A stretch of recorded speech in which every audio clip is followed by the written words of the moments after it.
Bonsoir à tous, il est 19h15, le Clubhouse de Girondin TV vous ouvre ses portes en compagnie de Candice. Bonjour Candice. Bonjour Emmanuel.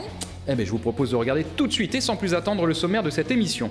Dans quelques instants, nous allons recevoir Marius Trésor et avec lui, nous allons revenir, comme tous les mardis, sur la dernière journée de Ligue 1 pour les Girondins de Bordeaux. Allez, on a listé à peu près une quinzaine d'actions. On va attendre l'analyse du boss pour savoir, lui, ce qu'il a pensé de ces actions et puis son analyse générale de cette rencontre. On recevra aussi Nicolas Moïse-Bollet. Oui, joueur malheureux qui va nous expliquer qu'effectivement, il était un peu frustré, je pense. Et, comme tous les mardis également, un petit coup de flash, coup d'éclairage sur l'équipe réserve des Girondins de Bordeaux qui évolue en CFA2, vous le savez, avec monsieur Vital Nsimba sur ce plateau. Oui, joueur de CFA heureux du coup, puisque eux, ils ont gagné. Effectivement, puisque l'équipe s'est imposée 2-0 face à Marignane.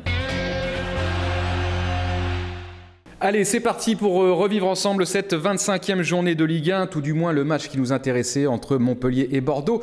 Et pour faire tout ceci, monsieur Marius Trésor est sur notre plateau. Bonjour Marius. Emmanuel, bonjour. Et amis abonnés, bonjour. Le retour des Antilles, mon cher Marius, la semaine dernière. Oui, nous sommes partis le lundi 20 et nous sommes rentrés. J'étais là pour le match de Montpellier. Donc ce fut très court, mais agréable. Petite semaine de détection, c'est ça? Même pas une semaine. Oui, une petite semaine. Ouais, nous sommes partis, nous sommes arrivés lundi. On a fait une première détection en Guadeloupe le mardi matin. Le mercredi après-midi, nous sommes partis pour la Martinique. La détection a eu lieu le jeudi matin et nous sommes rentrés vendredi soir. Et des joueurs intéressants? Oui, je pense qu'il va y avoir 4 à 5 jeunes qui viendront pour les vacances de Pâques, justement pour participer à un tournoi à Sens avec les Girondins de Bordeaux et on pourra les comparer par rapport aux garçons qu'on a chez nous. Et déterminer un peu leur potentiel. Voilà, fermons cette page donc de sélection aux Antilles, Guadeloupe et Martinique. C'était la semaine dernière, évidemment. Vous étiez de retour samedi pour commenter ce match aux côtés d'Olivier Faure de la Sina Diabaté. Ça faisait longtemps que Bordeaux n'était pas tombé et pendant très très longtemps, là aussi durant cette partie, on ne pensait pas que ce serait le cas. C'est frustrant cette défaite à Montpellier. Oui, parce que quand on regarde, quand on analyse bien le match, Bordeaux a eu des balles pour mettre cette équipe de Montpellier en difficulté. Je pense que, et c'est ce qui s'est passé, l'équipe qui a marqué le premier a gagné le match.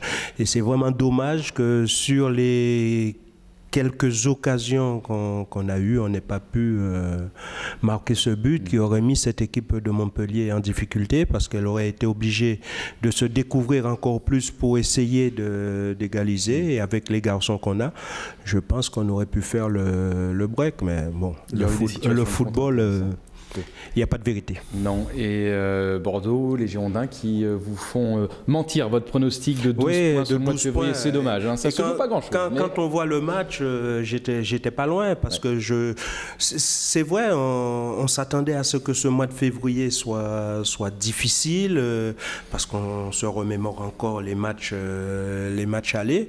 Et finalement, Bordeaux a failli faire le plein sur ces 4 matchs-là et c'est vraiment dommage. Allez, je vous propose de revivre donc ensemble les faits marquants de cette rencontre. Nous avons sélectionné une bonne quinzaine d'opportunités, d'occasions un peu franches et notamment pour les Girondins de Bordeaux qui commencent très fort cette rencontre, pied au plancher dès la 2e minute, un petit peu avant même, par cette chevauchée de Ludovic Obraniak. Et qui décale très bien, mais c'est dommage encore pour Nicolas Moïse-Bollet dans ces genres d'actions. La plupart du temps, il se retrouve sur son mauvais pied. Parce que si on a un droitier, il contrôle le ballon, pas du pied gauche, mais du pied droit pour se le mettre dans la course.